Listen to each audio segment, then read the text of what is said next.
क्यों हनुमान जी ने भीम को दिए थे अपने 3 बाल, जाने इस रहस्य को। यह उस समय की बात है जब युद्ध में पांडवों ने कौरवों पर विजयश्री प्राप्त कर ली थी और पांडव हस्तिनापुर में सुखपूर्वक जीवन गुजार रहे थे।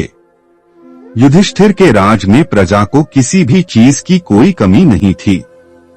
किंवदंतियों की मान्यता अनुसार कि एक दिन देवऋषि नारद मुनि महाराज युधिष्ठिर के समक्ष प्रकट हुए और कहने लगे कि आप सभी पांडव यहाँ प्रसन्नता पूर्वक रह रहे हैं, लेकिन वहाँ स्वर्गलोक में आपके पिता बहुत दुखी हैं। देवऋषि के ऐसे वचन सुनकर युधिष्ठिर ने इसका कारण पूछा तो देवऋषि ने कहा, वे अपने जिंदा रहते हुए राजसूय यज्ञ करवाना चाहते थे, लेकिन ऐसा वे कर नहीं सके, इसलिए दुखी हैं। महाराज युधिष्ठिर, आपको आपके पिता की आत्मा की शांति के लिए यह यज्ञ करवाना चाहिए। नारद जी के ऐसे वचन सुनकर युधिष्ठिर ने अपने पिता की आत्मा शांति के लिए राजसूय यज्ञ करने की घोषणा की। इसके लिए उन्होंने नारद जी के परामर्श पर भगवान शिव के परम भक्त ऋषि पुरुष मृगा को आमंत्रित करने का फैसला लिया। ऋषि पुरुष मृगा जन्म से आधे पुरुष शरीर के तथा नीचे से उनका पैर मृग का था, लेकिन वे कहाँ रहते थे यह किसी को पता नहीं था। किंवदंती अनुसार ऐसे में युधिष्ठिर ने उन्हें ढूंढकर यज्ञ में आमंत्रित करने के लिए भीम को इसकी जिम्मेदारी सौंपी। भीम अपने बड़े भ्राता की आज्ञा का पालन करते हुए ऋषि पुरुष मृगा को खोजने निकल पड़े। खोजते खोजते वे घने जंगलों में पहुंच गए।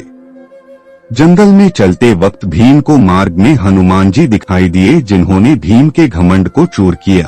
भीम भी पवन पुत्र हैं, इस नाते भीम हनुमान जी के भाई हुए।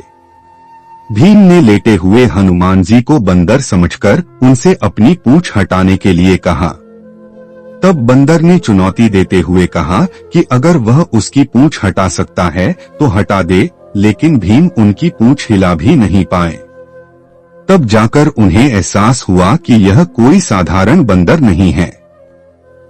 यह बंदर और कोई नहीं बल्कि हनुमान जी थे। भीम ने यह जानकर हनुमान जी से क्षमा मांगी। भीम ने हनुमान जी को अपने जंगल में भटकने का उद्देश्य बताया।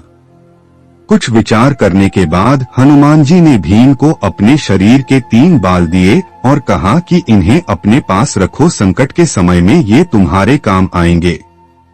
भीम ने हनुमान जी के वे 3 बाल अपने पास सुरक्षित रख लिए और चल पड़े ऋषि मृगा को ढूंढने। कुछ दूर जाने के बाद ही भीम को भगवान शिव के परम भक्त पुरुष मृगा मिल गए, जो महादेव शिव की स्तुति कर रहे थे। भीम ने उनके पास जाकर उन्हें प्रणाम किया तथा अपने आने का प्रयोजन बताया। इस पर ऋषि पुरुष मृगा भी उनके साथ चलने को राजी हो गए, लेकिन उन्होंने एक शर्त रख दी। पुरुष मृगा ने यह शर्त रखी कि तुम्हें मुझसे पहले हस्तिनापुर पहुंचना होगा, नहीं तो मैं तुम्हें खा जाऊंगा। भीम ने थोड़ी देर विचार करने के बाद ऋषि पुरुष मृगा की शर्त स्वीकार कर ली। शर्त स्वीकार करने के बाद वे अपनी पूरी शक्ति के साथ हस्तिनापुर की ओर दौड़ने लगे।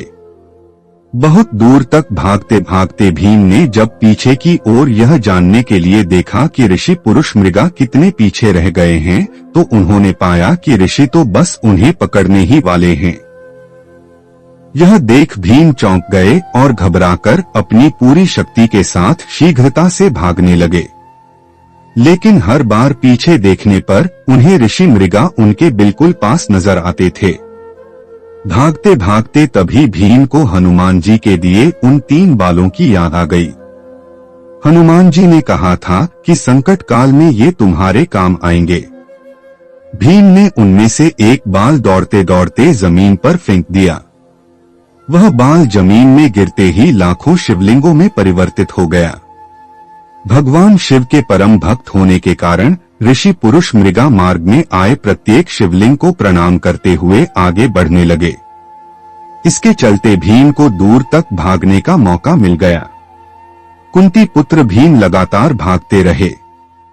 फिर जब भीम को लगा कि ऋषि अब फिर से उन्हें पकड़ ही लेंगे, तो उन्होंने फिर से एक बाल गिरा दिया और वह बाल भी बहुत से शिवलिंगों में परिवर्तित हो गया।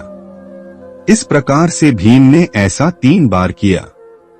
अंत में जब भीम हस्तिनापुर के द्वार में घुसने ही वाले थे कि ऋषि पुरुष मृगा उन्हें पकड़ने के लिए दौड़े और उन्हें पकड़ ही लिया था कि तभी भीम ने छलांग लगाई और उनका बस पैर ही द्वार के बाहर रह गया था।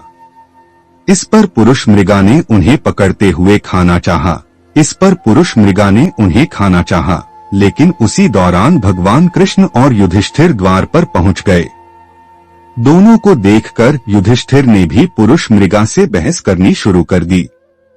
तब युधिष्ठिर से पुरुष मृगा ने कहा कि शर्त अनुसार इसका पैर द्वार के बाहर ही था, अतः यह पहुंच नहीं पाया। ऐसे में मैं इसे खाऊंगा। फिर भी हे धर्मराज, तुम न्याय करने के लिए स्वतंत्र हो। ऐसे वचन सुनकर युधिष्ठिर ने ऋषि पुरुष मृगा से कहा कि भीम के केवल पैर ही द्वार के बाहर रह गए थे, बाकी संपूर्ण शरीर तो द्वार के अंदर ही है, अतः आप भीम के केवल पैर ही खा सकते हैं।